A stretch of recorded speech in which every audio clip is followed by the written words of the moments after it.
Coming up next, let us put our hands together for this next guest, Chuck Gregory.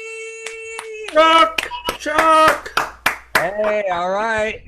Chucky. All right, everybody. There's one song that just always seems to go with Thanksgiving for me. So I'm going to sing it for you tonight.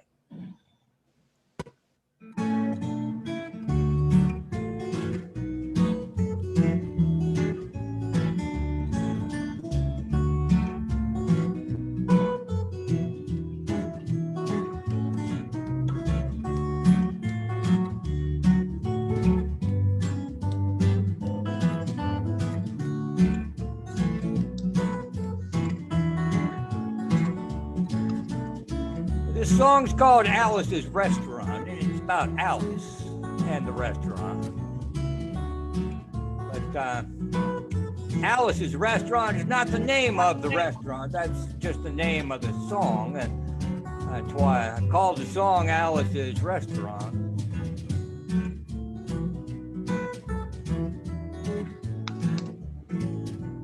You can get anything you want at Alice's Restaurant. You can get anything you want at Alice's Restaurant. Walk right in, it's around the back, just a half a mile from the railroad track. You can get anything you want at Alice's Restaurant. Now it all started 2 Thanksgivings ago. That was 2 years ago on Thanksgiving. My friend and I went up to visit Alice at the restaurant. But Alice doesn't live in the restaurant. She lives in the church nearby the restaurant in the bell tower with her husband Ray and Fascia, the dog. And living in the bell tower like that, they got a lot of room downstairs where the pews used to be. And having all that room, seeing as how they took out all the pews, they decided they didn't have to take out their garbage for a long time. We got up there, we found all the garbage in there, and we decided to be a friendly gesture for us to take the garbage down to the city dump. So we took a half ton of garbage, put it in the back of a red VW microbus with shovels and rakes and implements of destruction, and we headed on down towards the city dump. When we got there, there was a big sign and a chain across that said closed on Thanksgiving. Now, we never heard of a dump closed on Thanksgiving before, so with tears in our eyes, we drove off into the sunset looking for another place to put the garbage. We didn't find one. So we came to a side road, and off the side of the side road was another 15-foot cliff. And at the bottom of the cliff, there was another pile of garbage. And we decided that one big pile is better than 2 little piles. So we decided to throw ours down. That's what we did. We drove back to the church, had a Thanksgiving dinner that couldn't be beat, went to sleep, and didn't get up till the next morning when we got a phone call from Officer Obi. He said, "Kid, we found your name on an envelope at the bottom of a half ton of garbage, and we just wanted to know if you had any information about it." I said, "Yes, sir, Officer Obi, I cannot tell a lie." I put that envelope under that garbage. After speaking to Obi for about 45 minutes on the telephone, we finally arrived at the truth of the matter and said that we had to go down and pick up the garbage, and also had to go down and speak to him at the police officer's station. So we got in the red VW microbus with the shovels and rakes and implements of destruction. We headed on toward the police officer's station. Now, friends, there was only 1 or 2 things that Obi could have done at the police station. And the first was he could have given us a medal for being so brave and honest on the telephone, which wasn't very likely. We didn't expect it. Well, the other thing was he could have bawled us out, told us never to be seen driving garbage around the vicinity again, which is what we expected. But when we got to the police officer station, there was a 3rd possibility that we never even counted upon, and we were both immediately arrested. Handcuffed. I said, "Obi, I don't think I can pick up the garbage with these handcuffs on." He said, "Shut up, kid. Get in the back of the patrol car." That's what we did. We sat in the back of the patrol car, going to the, quote, scene of the crime, unquote. Now, I want to tell you about the town of Stockbridge, Massachusetts, where this happened. They got 3 stop signs, 2 police officers, and 1 police car. But when we got to the scene of the crime, there was 5 police officers and 3 police cars, being the biggest crime of the last 50 years. Everyone wanted to get in the newspaper story about it. They was using up all kinds of cop equipment they had hanging around the police officer station. They were taking plastic tire tracks, footprints, dog smelling prints, and they took 27 8x10 color glossy photographs with circles and arrows and a paragraph on the back of each one explaining what each one was to be used as evidence against it. They took pictures of the approach to the getaway, the northwest corner, southwest corner. That's not to mention the aerial photography. After the ordeal, we went back to the jail. Obie said he's going to put us in the cell. He said, "Kid, I'm going to put you in the cell. I want your wallet, your belt." I said, "Obie, I can understand you want my wallet, so I don't have any money to spend in the cell, but what do you want my belt for?" He said, "Kid, we don't want any hangings." I said, "Obie, did you think I was going to hang myself for littering?" Obie said he was making sure, and friends, Obie was, because he took out the toilet seat so I couldn't hit myself over the head and drown. He took out the toilet paper so I couldn't bend the bars, roll out the toilet paper out the window, slide down the roll and have it escape. Obie was making sure. About 4 or 5 hours later that Alice, and you remember Alice? It's a song about Alice. Alice came by with a few nasty words to Obie on the side. She bailed us out of jail, and we went back to the church, had another Thanksgiving dinner that couldn't be beat, and didn't get up till the next morning when we all had to go to court. We walked in, sat down. Obie came in with a 27 color glossy pictures with circles and arrows and a paragraph on the back of each one, and sat down. The man came in and said, "All right." We all stood up. And Obie stood up with the 27 8x10 colored glossy pictures, and the judge walked in and sat down with the C&I dog. Obie looked at the C&I dog, and then at the 27 8x10 color glossy pictures with circles and arrows and a paragraph on the back of each one. He looked at the C&I dog. And then at the 27 8x10 colored glossy pictures with circles and arrows and a paragraph on the back of each one, and began to cry. Because Obie came to the realization it was a typical case of American blind justice. There wasn't nothing he could do about it, and the judge wasn't going to look at the 27 8x10 colored glossy pictures with the circles and arrows on the paragraph in the back of each one, explaining what each one was.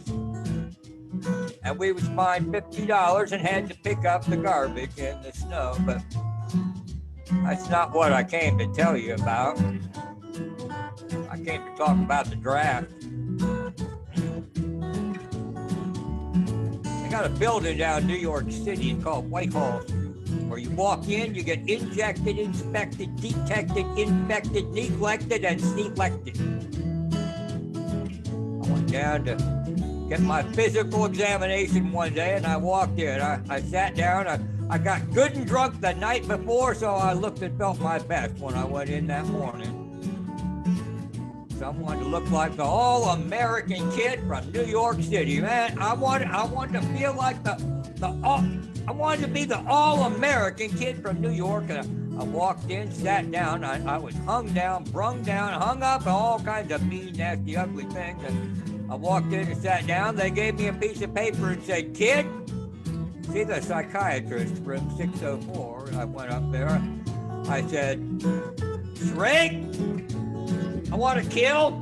I want to kill. I want to see blood and gore and guts and veins in my teeth. Eat dead, burnt bodies.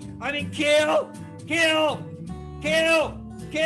And I started jumping up and down, yelling, "Kill!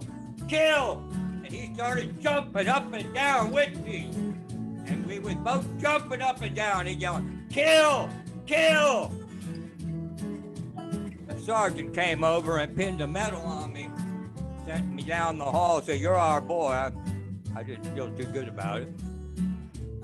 Proceeded on down the hall, get more injections, inspections, detections, neglections, and all kinds of stuff they were doing to me at the thing there. I was there for 2 hours, 3 hours, 4 hours. I was there a long time going through all kinds of mean, nasty, ugly things. I was just having a tough time there. They was inspecting, injecting every single part of me, and they were leaving no part untouched. Proceeded through. I finally came to see the very last man. I walked in, sat down after a whole big thing there. I walked up, said, "What do you want?" He said, "Kid, we only got one question. Have you ever been arrested?" Well, I proceeded to tell him the story of the Alice's Restaurant Massacre with full orchestration and 5-part harmony and stuff like that. And he stopped me right there and said, "Kid, did you ever go to court?" I proceeded to tell him the story, the 27 8x10 color glossy pictures with the circles and arrows and the paragraph on the back of each one. And he stopped me right there and said, "Kid, I want you to go sit down on that bench. It says Group W. Now, kid."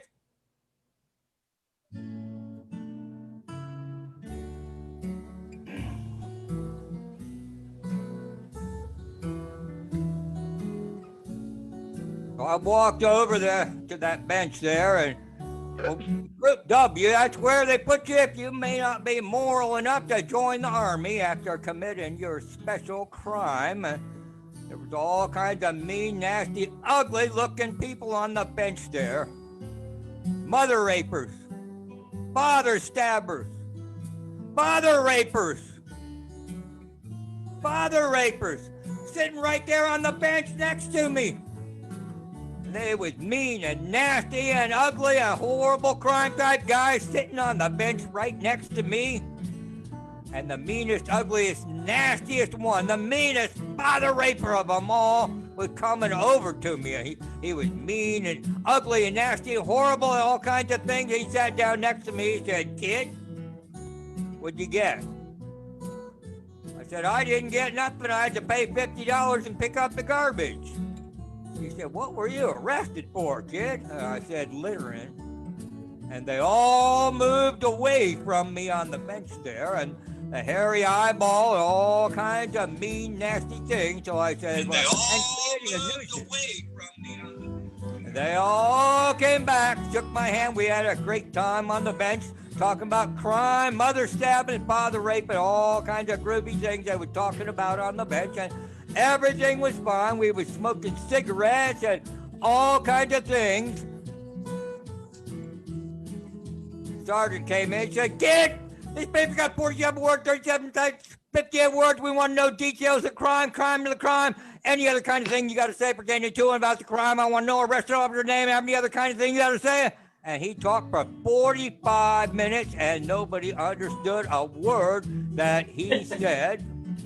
We had fun filling out the form to play with the pencils on the bench there. And I filled out the massacre with a 4-part harmony, wrote it down there just like it was, and everything was fine. And I put down the pencil, I turned over the piece of paper, and there on the other side,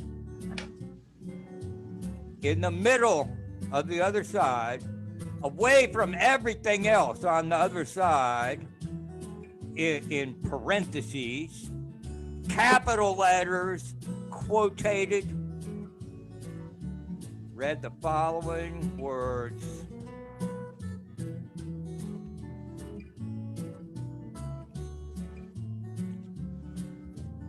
"Kid, have you rehabilitated yourself?"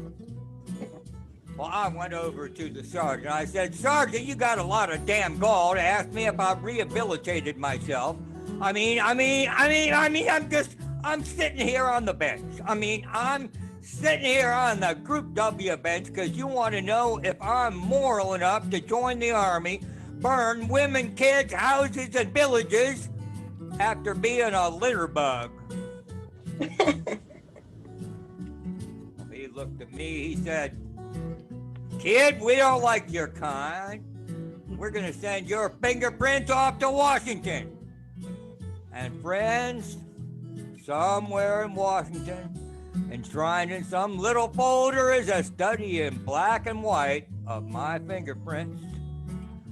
Now, the only reason I'm singing you this song now is because you may know somebody in a similar situation, or you may be in a similar situation.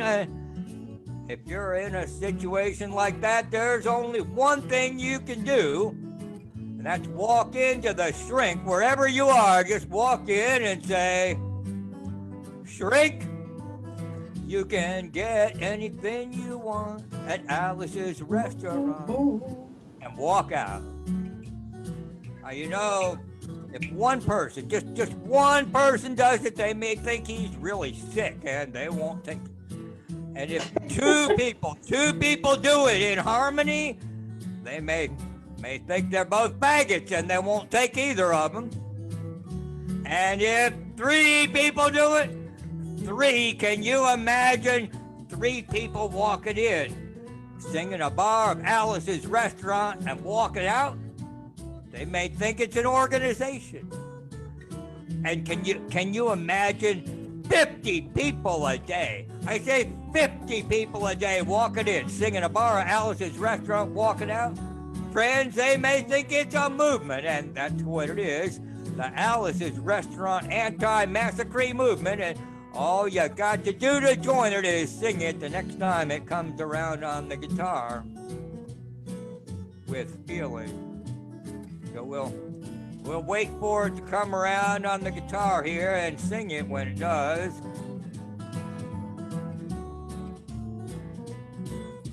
Here it comes. You can get anything you want at Alice's restaurant. You can get anything you want at Alice's restaurant. Walk right in, it's around the back, just a half a mile from the railroad track. You can get anything you want at Alice's restaurant. That was horrible. You want to end war and stuff, you got to sing loud. I've been singing this song for about 25 minutes now. I could sing it for another 25 minutes. I'm not proud or tired. So we'll wait till it comes around again, and this time with 4-part harmony and feeling. Oh, no. Okay. Just wait for it to come around. That's what we're doing.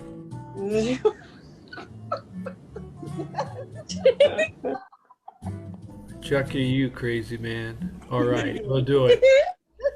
All right now. With my pizza in my mouth. Get anything You want the Alice restaurant. Alice. You can get anything you want at Alice's restaurant. Right in, it's around the back, just a half a mile from the railroad track. You can get anything you want at Alice's restaurant. Alice's restaurant. Boom, boom, Alice's Beautiful, Chuck.